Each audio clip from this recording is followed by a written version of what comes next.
Hang on, I'm gonna wait. Gonna wait and make sure that that I'm live on YouTube. Trying to go live on YouTube, and we're live on YouTube, or on the Red app. I don't know the TOS thing, but yes, I'm live on the Red app. This stream will be short. The stream will be short, unfortunately. But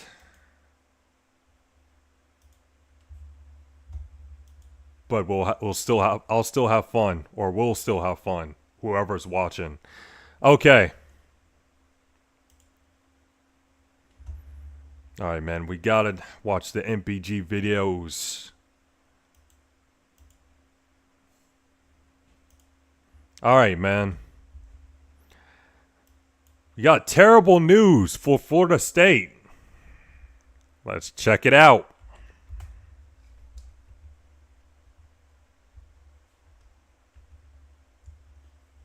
Ladies and gentlemen, boys and girls, hope all of you had a great weekend. Hope all of you are having a great Sunday night. If not, hope this video can make it a little bit better. And man, oh man, if you're a Florida State cinnamon roll fan, you might want to click off of this video because we got some bad, and I mean really, really. Yeah, bad news for Florida State.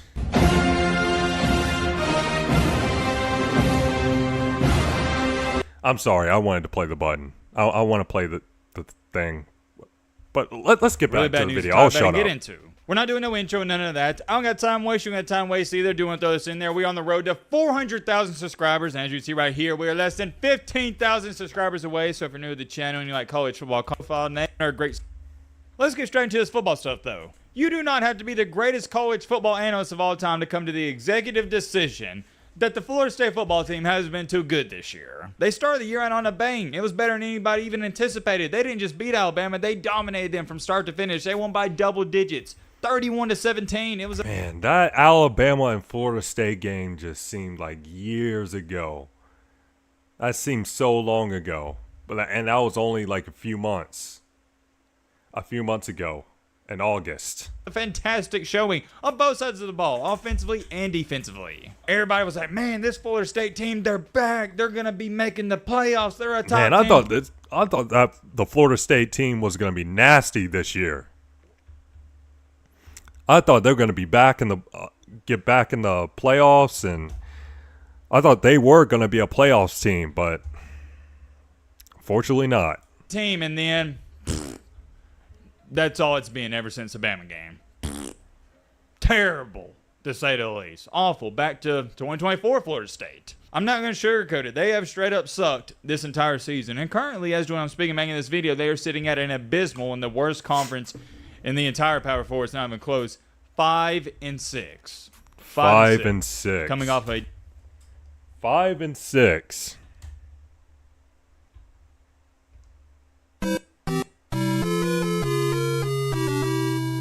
double-digit loss to NC State, who's not very good themselves either. This now means Florida State has to win their next game against the atrocious Florida Gators if they want to make a bowl game. We'll talk more about that in just a second. But who did they beat this year? They beat Alabama. They beat East Texas A&M. They beat Kent State, and after that, they had a long skid. Lost to Virginia, lost to Miami, lost to Pitt, lost to Stanford, had a 4-game losing streak until finally beating Wake Forest, lost to Clemson by 14 points, lost to NC State recently, and there you go. 5-6. And with all the firings in college football, a lot of people have been anticipating, when I say a lot of people, I'm talking about Florida State fans, Norvell. He's going to get fired soon, right? They want him gone. I haven't seen any Florida State fan actually advocating for Mike Norvell to keep his job. They want him to be fired, and they're actually kind of irritated he hasn't been fired yet. Because look at the leash he has gotten. This guy has had losing season after losing season after losing season, whereas guys like James Franklin, for example, at Penn State, he's winning 10 games per year, and he got fired. Hugh Freeze got fired. Brian Kelly got fired. Who's the other guy? Oh, yeah, Billy Napier got fired. The list goes on and on and on. Sam Pittman got fired at Arkansas. The point is, there's been so many firings in college football, yet Mike Norvell is still keeping his job. I mean, what are we doing? What are we talking about? Why does he still have a job? Well, guess what, my friends? We got some big-time breaking news. Florida State, I'm reading this off word for word, will retain Mike Norvell, sources told ESPN.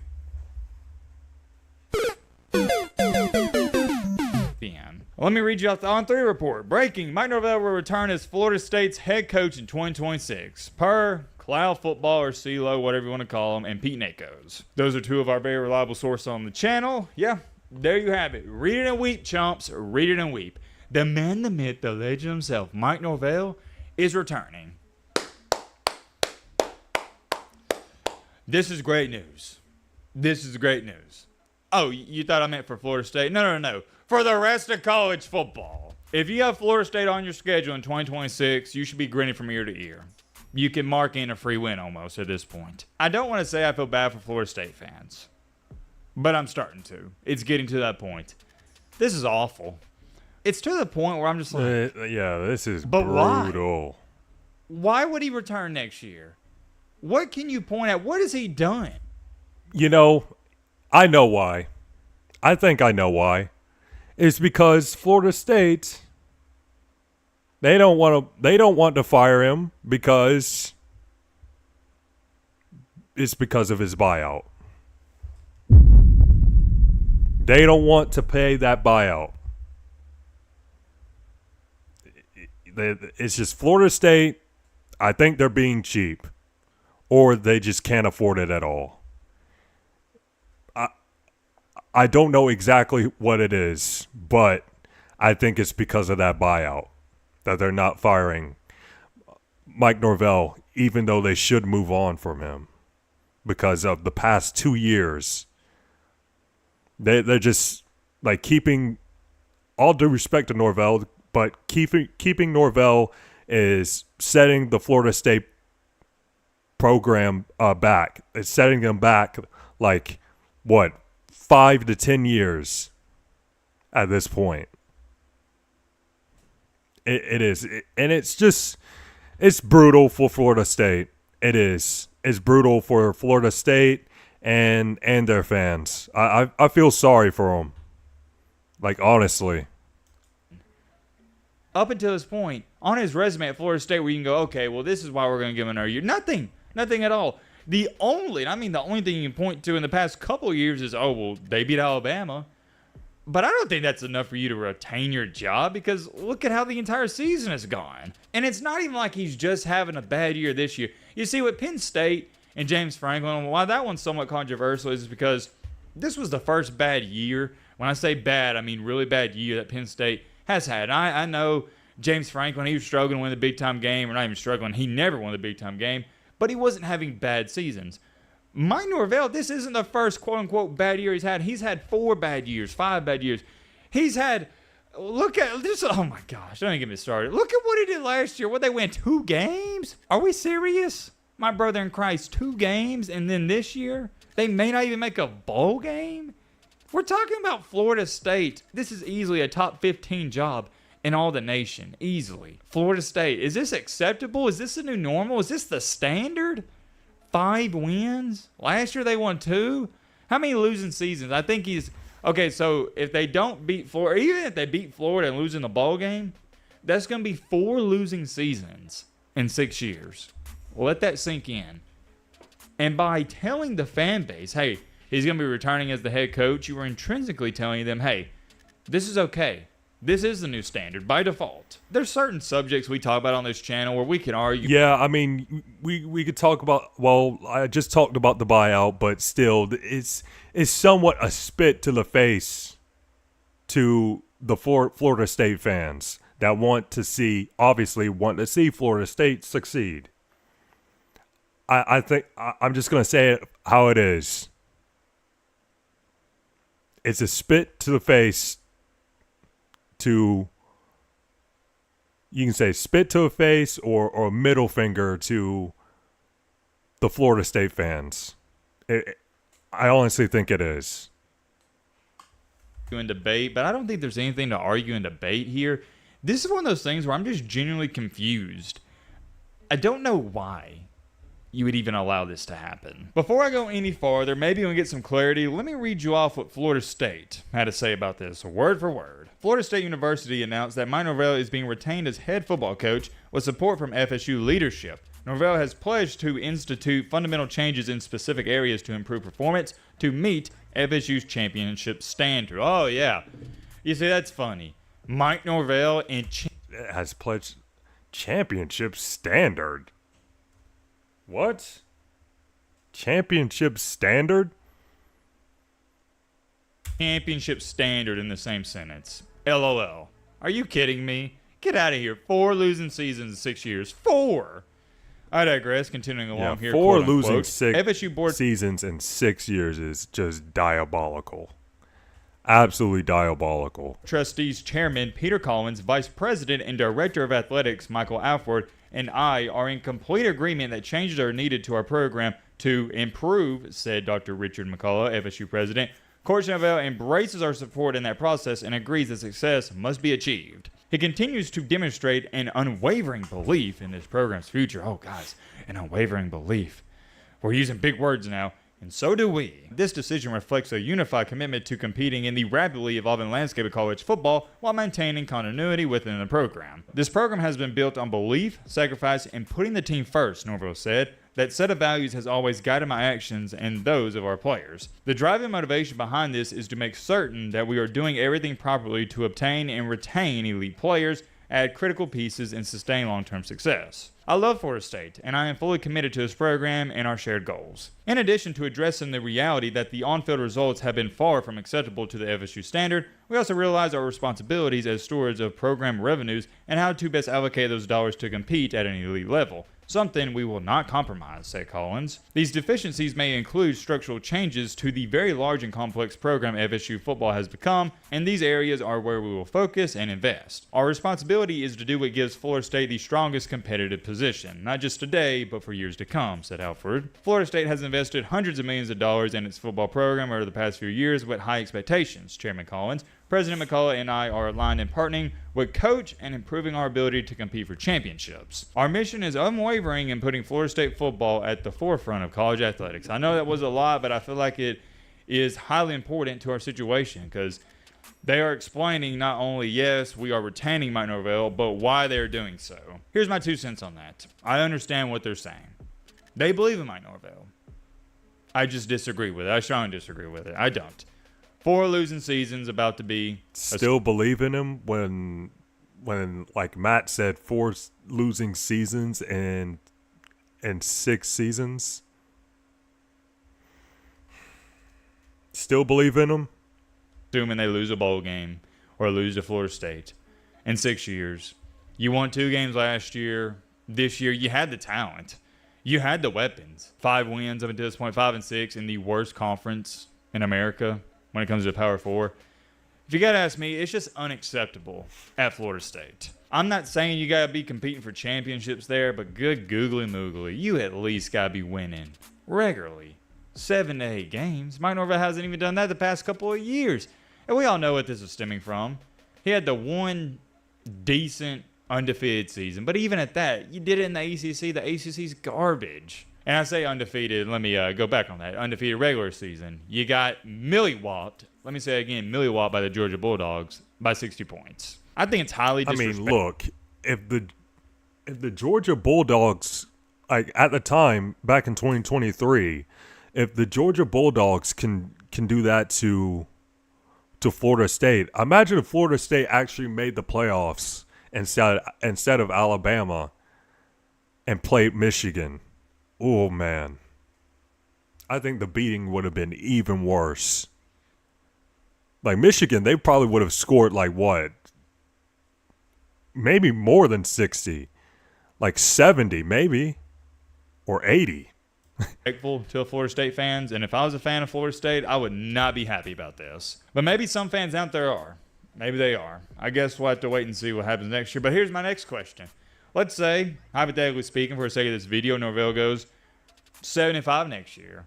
Well, how do you justify firing him after that season? Because you just saw him barely win 6 games this year. Saw him win a couple of games only 2 years ago, and you didn't fire him after that. What is the standard there at Florida State? I have no idea, and I don't even think they know either. But here's what I do know. They got themselves in a hot mess, and it's not going to get fixed or resolved anytime soon. If you think Mike Norvell is turning this football team around, this program around, you have no idea what you're talking about. He had one fluky season, cried about not making the playoffs, and then laid an egg against Georgia, who was also, by the way, upset about not being in the playoffs. They had a great argument for getting in as well. This is a joke. If you got to ask me, an absolute joke. Many more things I could say when it off here. I'm curious. Let me know your thoughts down below.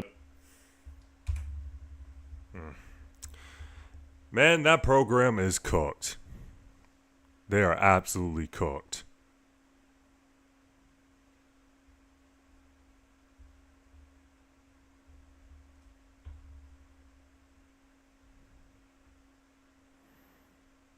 All right. Did he drop another video? All right, I'll watch this one. All right, Vanderbilt is about to do something crazy.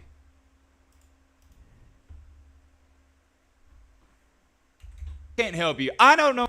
Man, oh man. Come on. If you're not excited heading into this weekend, I can't help you. I don't know what to do. It's I'm excited. Wait, hold on. Let me say it. So many things to look forward to. Yeah, it is. It's rivalry week. I'm excited, but nervous at the same time. Like, I'm nervous for my Gamecocks because they have obviously they have to play Clemson, and they look so bad. The Gamecocks just look so bad this season, and oh man, if they lose to Clemson at home, that would just be so brutal after such a bad season. And then just end the regular season by losing to Clemson. That would be diabolical.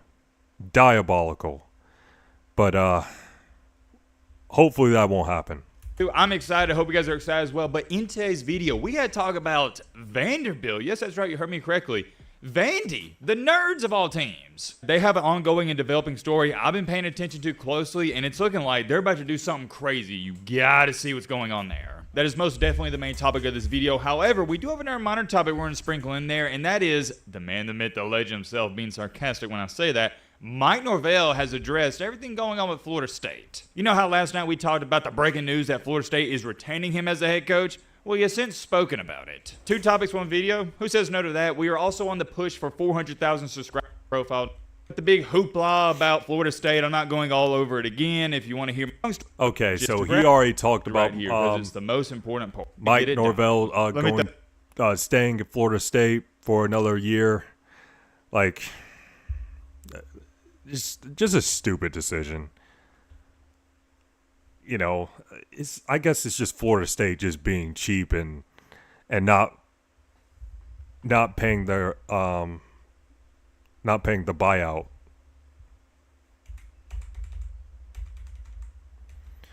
Yeah, we get it. Middle finger to the Florida State fans, man. That's a middle finger to the Florida State fans. Click down to this video. What in the world is going on with Vanderbilt? Well, first things first, let's give them a nice little round of applause. Vanderbilt's 9-2. They're probably, unless some insane chaos happens and ensues, they're not going to make the playoff. But they are 9-2 heading into rival week, in which they play the Tennessee Volunteers. Not going to get into that game too much. We're not going to do a preview or prediction in this video. However, that's up and coming, so be on the lookout for that. But I think they have a great shot of winning that game, and that's where it stands right now. Vanderbilt's ranked higher than Tennessee. Diego Pavia, is he sometimes unlikable? Absolutely. He's polarizing, to say the least. I think he's worse than Johnny Manziel, but that's a different video, different conversation for a different day. You got to put that aside when you're evaluating him on the field. He is one of the best quarterbacks in the nation, and it's looking like he might get an invite to New York. He's having a stellar season. For me, myself, I'm not too high on him because, yeah, he's putting up all these big-time numbers like he did against Kentucky. He was 33 for 39, had 500 total yards plus of offense, had 6 total touchdowns, but it's Kentucky. In the big-time games this year, he didn't really do that. For example, he's the main reason Vanderbilt lost against Alabama, 2 red zone turnovers. I do hold that against him in the Heisman race. However, he's still having a heck of a season. Shout out to him. And some would say he has single-handedly revived this Vanderbilt program, and I'm not too opposed to that. But I also feel like you got to give a ton of credit to Clark Lee. What a job he's been doing. He should be up for Coach of the Year. He should win it, in my opinion. Even if you lose to Tennessee, 9-3 in the SEC is nothing to hang your head about. And we could sit up here for the next 4 to 5 minutes and just rant and rave and talk about how incredible a job Clark Lee has done there, how great of a story this is for Vanderbilt, I think you get the point. What I'm here to talk about is this news that has been going on, not even really the past couple of days, but the past month or so. I remember talking about it, what was it? Yeah, it was about 5 or 6 weeks ago. Yeah, and that's the 5-star recruit, Jared Curtis. I think that's his name. I haven't seen his highlights at all. I haven't seen like film or highlights or whatever you call it. Yeah, so I just heard that he's like a 5-star recruit and he's currently committed to Georgia. And this right here. So everybody's like, all right, yeah, this is a Cinderella story. Once Pavia leaves, they're not going to have a quarterback, and they're not going to know what to do, right? That's what everybody and their mama's saying. Enjoy it while you can, Vanderbilt, because next year it's back to going 5-7, 4-8 in the SEC, yada, yada, yada, this, that, and the third. Well, just like the man, the myth, the legend Lee Corso says, not so fast, my friend. I wouldn't be quick to assuming that. Let me throw this out there. Vanderbilt's defense has vastly improved this year. They're the reason they stayed in the Bama game, and they're a main reason at that. They're 9-2 this year. Last year, defense was not good at all, but this year, much improved, and it's the same thing with Indiana. I know it's hard for people to process that Indiana is one of the best teams in all college football, but it's not a fluke. They did it last year, and they're doing it this year. You can't call it a Cinderella run when you've done it 2 years. 1 year, yes. 2, no, absolutely not. It's disrespectful. But the same thing can be said about Vanderbilt. Last year, Vanderbilt, they were good. This year, they're even better. So no, I don't think whenever Pavia leaves, Vanderbilt's going to go back to going 3-9 and 4-8 in the SEC. Not as long as Clark Lee's there. And here's a great example. So Georgia currently has a 5-star quarterback recruit that goes by the name of Jared Curtis. Like I said, some of you may remember this video. We talked about him roughly a month ago. And Mr. Jared Curtis went to the Vanderbilt College Game Day Game of the Week while he was still committed to Georgia. And as I'm speaking making this video, he is still committed to Georgia. However, with that being said, there's a lot of speculation going on that he is about to flip to Vanderbilt. Can't emphasize this enough. This has been going on for quite some time now, but it's really starting to pick up some traction. What got the ball rolling with all this is the breaking news that came out a few days ago that Michael Mitchell decommitted from Vanderbilt. He's a quarterback. To give y'all some insight and perspective, whenever a quarterback decommits from a school in college football, that normally means he got word of or Vanderbilt told him, hey, we're going after this new guy. You don't got to be a rocket scientist to put 2 and 2 together. What did everybody assume? Holy crap, Michael Mitchell decommitted? That means they're getting Jared Curtis. Because Michael Mitchell, he's smart. He understands that, hey, Jared Curtis, 5-star recruit. I'm not going to play over him, so I might as well decommit and go elsewhere. There's so many reports out there. I'll just show you this one right here. I expect 5-star quarterback Jared Curtis, a longtime Georgia commit, to eventually flip to Vanderbilt. My thoughts on this, as well as those from whoever that is, and what this would mean for the Commodores. So I guess there's some link to it, but this is from 24/7 Sports. Very reliable source. Also, one of the most reliable sources in the industry, shout out to Hayes, he tweeted this out. Vanderbilt is gaining real momentum for Jared Curtis as National Signing Day quickly approaches. The number 1 quarterback in the 26th class has been committed to Georgia since May. When it comes to recruiting, Hayes Fawcett is one of the top guys in the industry, well known. Shout out to him. Y'all know who he is. So I know what you're sitting there saying. All right, Matty boy, what does this mean? Well, I'm just the messenger. I present you with the information. You can do as you please with the information I present to you. But occasionally I try to sprinkle in my 2 cents or whatnot. So here's my 2 cents if you want it. Going to Georgia is attractive for the obvious reasons. I'm not going to go over that. I'm a firm believer in Iron. Yeah, it's Georgia. It's Georgia. It's them dogs. Like one of the best college football programs ever. Sharpens iron. You're a 5-star quarterback. You need to go to Georgia to play with other 5-star players like 5-star offensive linemen, 5-star wide receivers, because it's going to make you look better. When you have better players on your team, it makes it easier for you. So many people that aren't athletes or aren't getting recruited, they don't understand it because you'll see we'll say a 3 or 4-star commit and sign with Alabama. And what does everybody say?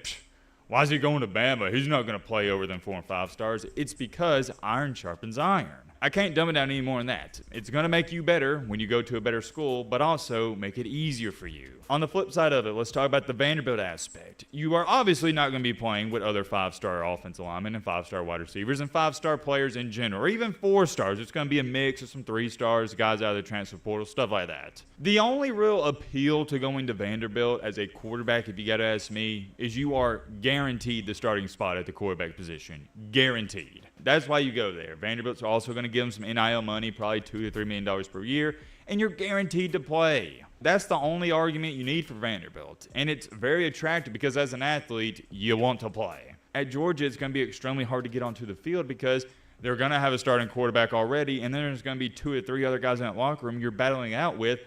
It's going to be hard to even be the third stringer or the second stringer. What you see with Gunnar Hey, is Gunnar Stockton a senior?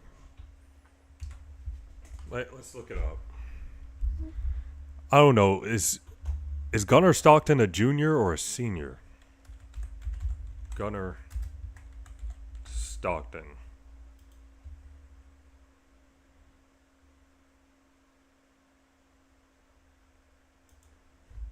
Like, eligibility left.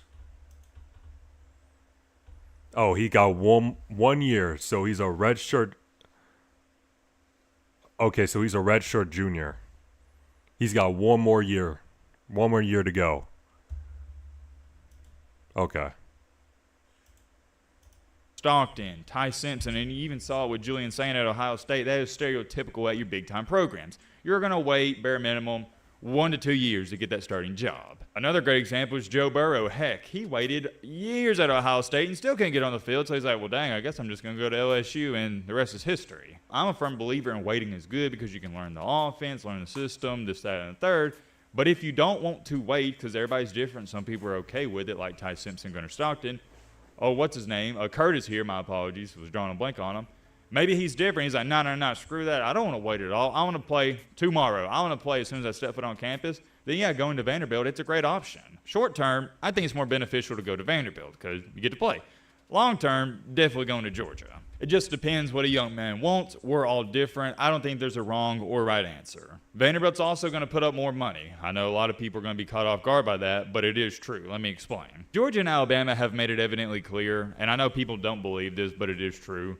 They are not going to pay you to come to their school. Not going to happen. And the NIL has made college football great in that aspect because the leverage Vanderbilt has in this play is they will pay you more money to come there because they know they're not a school like Georgia or Alabama. I know what you're sitting there saying. Well, Matt, why wouldn't Georgia and Alabama play players? Why aren't they doing it? It's a great question. I have an even better answer. Because they know they're Georgia and Alabama. They already have the brand. Players already want to go there. I mean this with all due respect. Don't nobody want to go to Vanderbilt. Nobody wants to grow. Nobody grew up saying, oh, I want to play football at Vanderbilt. It's Alabama, Auburn, Georgia, LSU, Florida. You get the point. I grew up in the Southeast. I had, I'd say, 50-plus buddies in basketball, baseball, and football get recruited from SEC schools. None of them said I want to go to Vanderbilt except for in baseball. You're going to have so many people run into the comment section and say, Matt, you're wrong, dude. Georgia and Alabama are playing players. No.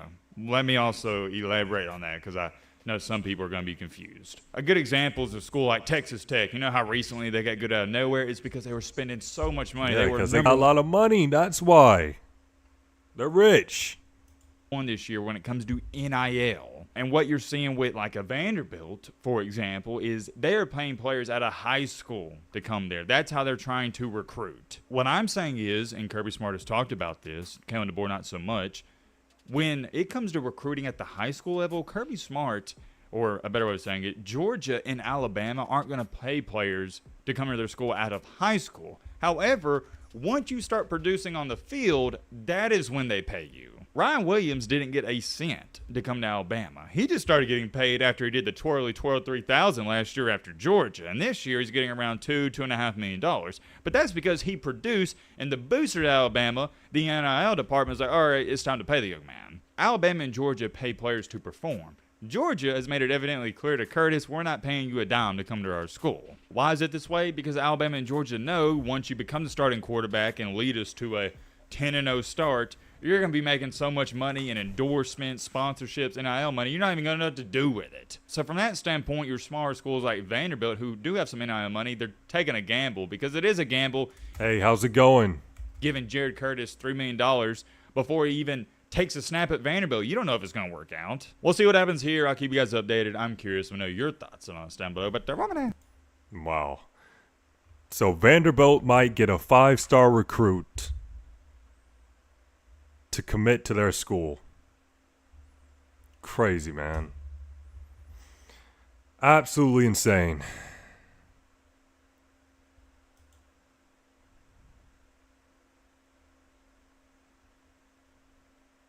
And he dropped another one. All right. Hey, man, I won't be live for long. I'll have to end it in a few minutes. All right, the Heisman race is strange this year. Ladies and gentlemen, boys and girls, hope I'll be having a great Monday. Hope I'll be having a great start to your week. If not, hope this video can make it a little bit better. And man, oh man, we got two topics in this video we're going to be talking about. Number one, the Heisman Trophy. This has been one of the strangest and weirdest Heisman races I've ever experienced in my entire time living on this earth. But number two, they're already talking about expanding the playoff? Yes, that's right, my friend. You heard me correctly. Playoff expansion is already being talked about, and me personally, I don't like it. Two topics, one video? Who says no to that? It's cool with me. I hope it's cool with y'all. We are also on the road to 400,000 subscribers, so if you're new to the channel and you like college football content, consider joining our amazing community. We'd love to have you here. Without further ado, though, let's go straight into it. Wait a minute. Hold on. What is this called? Is too crazy, so we're just gonna give you two strikes. As y'all know, they're saying that Matt Be Great looks like this guy. No, you get 3 strikes, you're banned. So you're walking on. Here we CFP. The new report came out only a couple hours ago. I'm gonna read it off word for word from On 3. ESPN and the CFP are finalizing an extension to the December 1st playoff format deadline, Brett McMurphy reports. The extension would give conference commissioners more time to try to agree on a new playoff format for 2026. For those of you who don't know what this is talking about, the Big Ten is proposing, and they are wanting us to go to a 24, let me say it again, not a 16 out of 20, a 24-team playoff model. Read this off word for word as well. For about 2 months now, the Big Ten has socialized a 24-team concept that would grant 4 AQs, automatic qualifiers, to each of the 4 power leagues, 2 to the highest ranked 2 non-power league champions, and 6 at-large selections. So buckle up for this, 4-4-4-4-2-6 concept. Yeah, I know. A 4-4-2-6. However, 2-6 concept.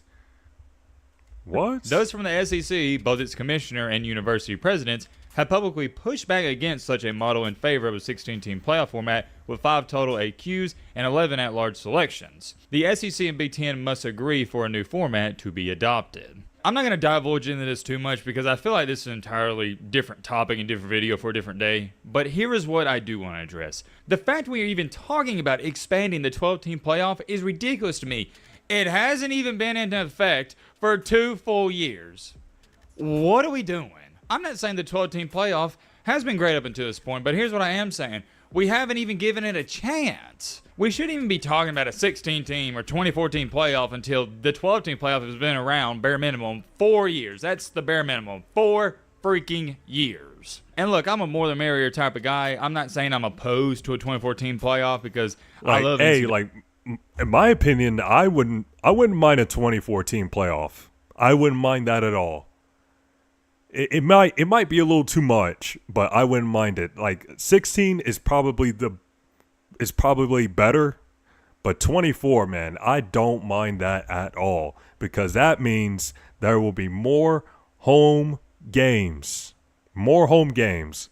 Like imagine a playoff game at Kyle Field, Texas A&M Stadium, or what else? Bryant-Denny Stadium, or LSU's Death Valley Stadium, the real Death Valley, by the way, and a playoff game in Neyland Stadium in Tennessee. Like I can go on and on. Those playoffs games would be crazy. I think that would be so entertaining for us college football fans. The way the March Madness, how there's 64, 68 teams in that. But for right now, we got to take a chill pill. I just really don't like how they haven't given the 12-team playoff too much of a chance. Here's the last thing I'm going to say, and I can't harp on this and emphasize it enough. Me personally, if they do make the change quickly, I'm all for it. Like I know it's quick, but me personally, I'm all for it. And I really want you to think about it because I think it'll put into a better perspective. You, watching this video, me included, have only seen one 12-team playoff in the history of this sport, and they're already talking about changing it. And my one rebuttal to that is it just hasn't been that bad. It has not been that bad. Yeah, I mean, it hasn't been that bad, but last season Last season, well, this might be a little off topic, but last season there was just some teams that shouldn't have been in the playoffs in the first place. But still, it was an entertaining playoff. But adding more teams in the playoffs, it would be fun, and I don't mind the quick change. More, but we are going to move on to the main topic of the main encore. Main reason you clicked onto this video, the Heisman race. It's been nuts. When I say nuts, let me clarify. I'm talking about we don't have a clear front runner, and I don't even think people know at this point in time who you'd even invite to New York. Normally, you got a good idea of about 3 to 4 guys, but at this point, it's just like, I don't really know. For the longest, Ty Simpson was leading the Heisman race, and then he's fallen off the past couple of weeks, so everybody's forgotten about him. To start the year, what do we have? Ryan Williams, Jeremiah Smith, and Jeremiah Love up there, the running back from Notre Dame, but they didn't have outstanding starts to the regular season, so everybody wrote them off. Dante Moore was up there. He's no longer being talked about it. Some people are throwing in Marcel Reed, but others like, no, I'm not really sold on him when it comes to passing. Mendoza's been up there for quite some time, but let me show you On3's Heisman Week 14 poll. Number 10, they got David Bailey from Texas Tech. 9, they got Jeremiah Smith. 8, we got Dante Moore. 7, we got Gunnar Stockton. Y'all know I'm high on him. I think he should be up there way higher than that. I'll get to that in just a second. A little foreshadowing. 6, we got Ty Simpson. 5, we got Marcel Reed. 4, we got Julian Sayin. 3, Jeremiah Love. 2, Diego Pavia. 1, Mendoza. Let me talk about Diego Pavia, man. He is way too high. Way too high. I mean, he could be, like, I don't mind him being a Heisman candidate, but at number 2, that's kind of insane. We got Julian Sayin. 3, Jeremiah Love. 2, Diego Pavia. 1, Mendoza. Let me talk about this. I made an entirely separate video last week preaching about how Gunnar Stockton, number 1, should get invited to New York, but number 2, he should be up there with the Heisman Trophy conversation. I'm talking about not top 5. No. Top 3. Gunnar Stockton has been one of the best quarterbacks and one of the best players in the nation. Point blank, period, the end. Let me address the Pavia one. They've skyrocketed him up to 2. I didn't even see him on any Heisman boards heading into last week. This is because he had the outstanding, let's call it for what it was, outstanding performance against the Kentucky Wildcats. I ain't got to look it up. I remember the stats. He was 33 for 39, only had 6 incompletions, 500 total yards of offense, had 484 passing yards, 6 total touchdowns. So for every incompletion, hit a touchdown. That's great. However, I hate to be a Debbie Downer, it was against Kentucky. In the biggest game outside the Texas one, the biggest game of the year against Alabama at Alabama, he is the reason Vanderbilt lost. The defense played amazing. Held Ty Simpson, Alabama, to only 23 points before a last-second touchdown at the end. Really, 23 points. Pavia had not 1 but 2 turnovers in the red zone. Bare minimum, you get a field goal there. Let's just say you get 1 field goal, 1 touchdown. Vanderbilt probably wins that game in Tuscaloosa. I'm not high on Pavia when it comes to the Heisman race because he doesn't have a signature win, and all of his stats are against teams that aren't that good. I'll show you guys my top 5, but for me, he's outside of that looking in. He's at right around number 6. Let me address the Marcel Reed one. I just can't buy into the hype because he looked awful against South Carolina. I mean, he looked awful. Only in the first half. He did look terrible. Like, I'm not disagreeing with Matt, but I would say in the first half. And then he just turned it on in the second half. Him and the rest of the team.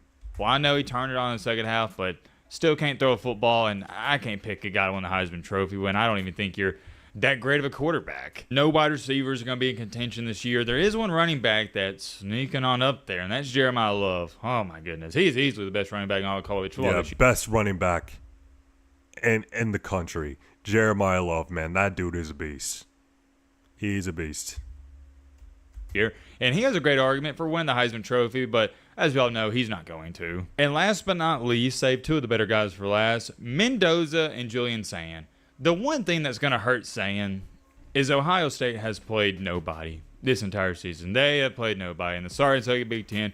We'll get to see what he can really do, and he may increase his resume a lot of bit, not a little bit, a lot of bit. You know what? Actually, we got to see what Julian Sayin can do against Michigan. We have to see what he can do. In Michigan, and when he plays against Michigan and Ann Arbor and the Michigan Stadium, let's see what he can do. You go out there, let's just not say beat Big Bro, but you stomp him. Say you win by 28, 30 points, and he goes out there and he has 400 passing yards, 5 touchdowns. He may win this thing. The Mendoza one's an obvious one. Everybody's got him somewhere in the top 5. He has been Mr. Consistent. He is one of the best quarterbacks in the nation, and he's going to be a top draft pick. Let me show you guys my top 5. I just posted on Twitter as well I'm making this video. Shout out to the Twitter community. At number 5, I got Ty Simpson for Alabama.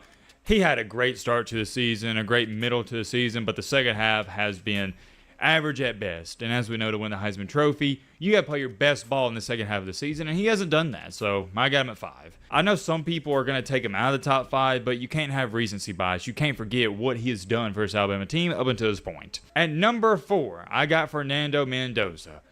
I have to talk about this every single time. I don't know about Fernando being that. Yeah, I think that's kind of low. That's too low, in my opinion.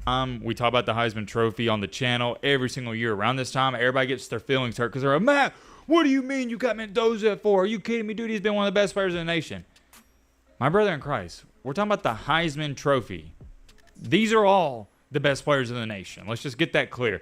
It's not anything that Mendoza has done wrong. It's because I just think the 3 guys I have ahead of him are a little bit better. One throw that out there. He's done nothing wrong. Nothing wrong at all. At number 3, I got Julian Sayin. Julian Sayin and Mendoza have similar resumes, haven't played that great of a competition, but it comes down to this for me. I think Sayin's a better quarterback, so I give him the edge there, or I give him the nod. Ah, man, I don't know about that. I would put Mendoza up a little higher than that. I don't know about that. Like Fernando Mendoza played well against Oregon, the Oregon Ducks.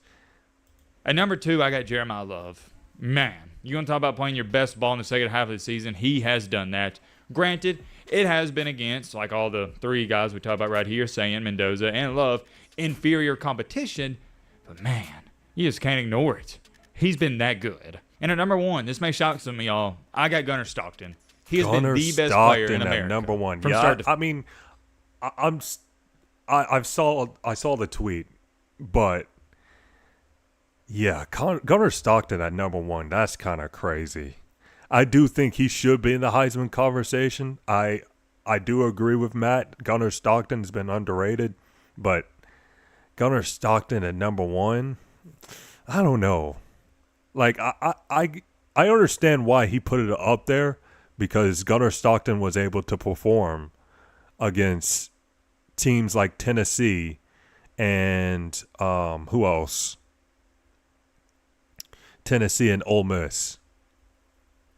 Finish. Everybody tends to forget about the Alabama game. He played great in that game. Let me remind some of y'all, he played great. And what makes him so electric is his legs. Everybody forgets about him. Nobody talks about him, but he can beat you on the ground as well. Nobody's playing better football than Gunnar Stockton. If I were to start a dynasty in college football, I had the number 1 pick. I'm taking Gunnar Stockton. Therefore, he's got to be at number 1 for me in the Heisman race. I love me some Gunnar Stockton. He's been the MVP of college football this year, the most valuable player. Everybody talks about Pavia being valuable for Vanderbilt. I agree with that, but he's actually the reason they lost to Alabama. Gunnar Stockton hasn't lost Georgia a game, but he's won them about 5 or 6. You know, Georgia's been trailing at halftime in 4 games this year. Let me say it again, 4 games. In the big time moments, there hasn't been a single player better and more important to their team this year than Gunnar Stockton, and that's why he's number 1 for me. Did you see what he did against Tennessee? That's what Heisman Trophy winners do. They come back. They put the team on their back and carry them to victory. Did you see what he did against a top 10 Ole Miss team? Had 5 incompletions, 300 yards, 5 total touchdowns. Did you see what he did against Texas? See, that's a common opponent with him and Julian Sayin, and Gunnar Stockton. Yeah, there's some good arguments. Not gonna lie, good arguments. Played way better against Texas Good than points. Sayin did. Sayin didn't have to do much. He relied on his defense, but guess what? Gunnar Stockton went out there and had 5 more touchdowns. I like Gunnar Stockton when it comes to the Heisman Trophy race heading into rival week, but you can't go wrong with any of these 5 guys you're looking at right here. And I'd more so say 4 guys. I just have a hard time giving it to Ty Simpson because he hasn't been that good in the past few games. When it comes to getting invited to New York, I'd like to see it being these 4 young men: Mendoza, Sayin, Love, and Stockton. It's looking like it's going to come down to this. Whoever has the best performance in rival week, they're probably going to win it. Many more things I could say. I'm curious. I'm going to know your thoughts down below. But All right, man. Dude, I don't know who should win the Heisman. The Heisman race has just been so weird this season. So weird. Like, I literally have no idea who should win it. Like last year, I thought that Travis Hunter deserved it. Like last year was debatable. It was. And some people believe that Ashton Genty deserved it over Travis Hunter, but I think Travis Hunter winning the Heisman was the right decision. But anyways, I don't know who should win it this year. I have no idea. There has been some great players, obviously. But I thought, before the season started, I thought Jeremiah Smith, I thought he would be in the conversation. But, I mean, he still had a good season, but he's not in the Heisman conversation right now. But my top five, if someone asked me who's my top five for the Heisman race, it's not in order, by the way, but I have I might put Ty Simpson in the list, even though he hasn't been playing that well recently. But you gotta look at what he's done this season. So I'm gonna put Ty Simpson on the list. I'm gonna put Jeremiah Love. He hasn't played a lot of he hasn't played great competition, the best competition, but Jeremiah Love, that dude is a monster. And I'm gonna put Gunnar Stockton. I think Gunnar Stockton, he's very underrated. Very underrated, man. Just look at what he did against Ole Miss, Texas, and Tennessee. Just a very good player and underrated. Number 4. The fourth player. I'm gonna say maybe Julian Sayin. Julian Sayin. He's been great too. And fifth spot.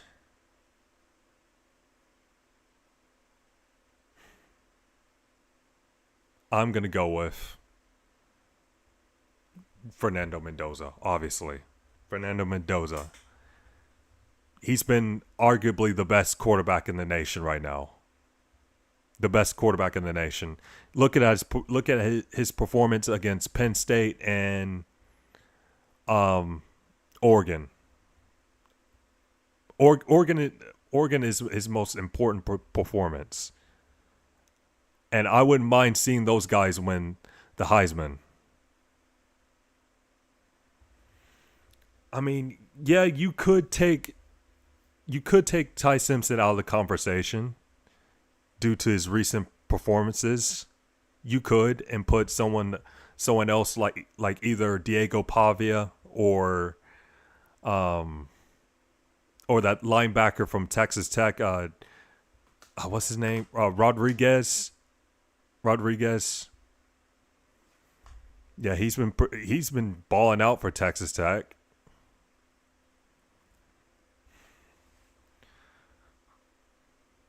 But yeah, that's my Heisman list as of right now. But things can change after rivalry week. So we'll see. All right, unfortunately I ran out of time. I told y'all this will be a short stream. Thank y'all for tapping in. And tomorrow's stream should be long. Hopefully it'll be a long stream. But anyways, once again, thank you for tapping in.